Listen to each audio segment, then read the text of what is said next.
Well, delayed and cancelled flights, lost baggage, crying babies. Travelling by plane isn't always as easy as we'd like it to be, but how far could you get without flying?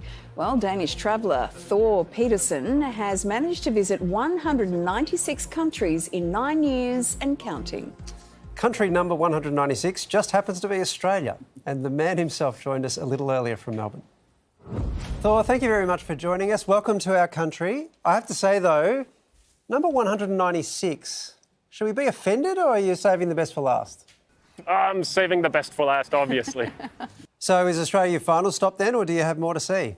Yeah, I'm trying real hard to reach New Zealand right now. I have 7 countries left, so there's New Zealand, Samoa, Tonga, Vanuatu, Tuvalu, Sri Lanka and Maldives, and then I'll be on my way home. So all of those countries are better than Australia? Is that what you're saying? No. I came to Australia to recharge my batteries, so I had the strength to go to the remaining countries. What a diplomat. This is fantastic. You have seen more of the world than just about anybody. You are in the perfect position to answer this. What's the best country and what's the worst country?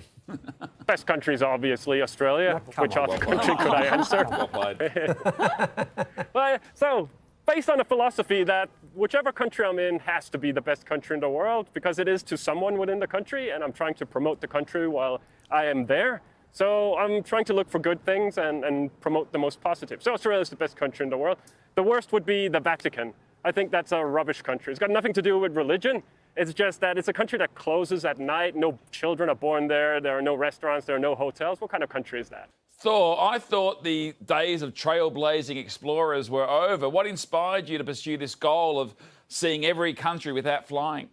Yeah, a bit of craziness, I guess. Maybe it's my Viking heritage to go out and explore and conquer.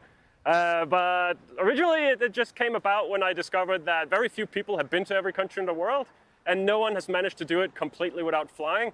So I thought that was my shot at doing something with my life, which I consider historical, and hopefully inspire and motivate some people along the way. And we hear you arrived on our shores by cargo ship. How did you manage? Yeah. How did you manage that? Were you a stowaway? Yes, I was a stowaway. I booked myself inside a container. They locked the container, and then I was just lucky I ended up in Australia. That's how that works.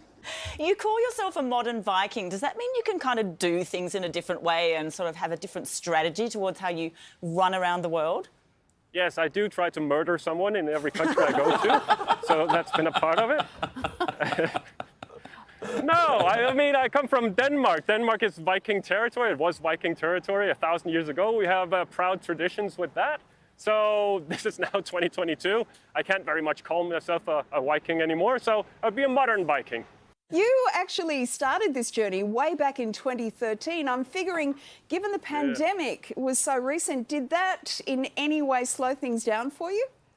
Oh, did it ever. I was on a ship from the Federated States of Micronesia heading towards Hong Kong, where I was supposed to be for 4 days. That was 4 days of transit. And then I would continue to Palau and then continue, and then be home years ago. But what happened when I reached Hong Kong was the pandemic struck, and I got caught inside Hong Kong. There was nowhere I could go. I could go to the airport, but that would end the project. So, yeah, 2 years in Hong Kong. And then this year I was able to go to Palau and then come here to Australia. So outside of the pandemic, have you found yourself in any really dicey, dangerous situations? There have been some. I think danger is something that you can measure in different ways. Sometimes you're in danger and you don't even know. I know for a fact that 3 of the ships that I've traveled on board are at the bottom of the sea today. I hope it doesn't have anything to do with me, but that's a known fact, confirmed ships at the bottom of the sea. And that could easily have happened while I was on board. But also, sometimes you run into people that have foul intentions. Once or twice I've had people point a weapon towards my face and be very aggressive. And in one particular case in Central Africa, I thought it was the end of everything. I didn't think I had a living chance that I would ever get out of it, but I did, and now I'm in Australia. Thor, all the best for your future travels. Good luck getting home, and thanks very much for speaking with us. Well, thank you. It's been a pleasure. Can I just say, that project, which is called Once Upon a Saga, I think. Yeah. What a project. What a project. I don't know what you do at the end. Like, how do you live the rest of your life when you've seen that many countries? Right, you know what? You go to the moon without a plane. That's what you do. We need to get him in touch with Elon Musk or one of those billionaires that are travelling there.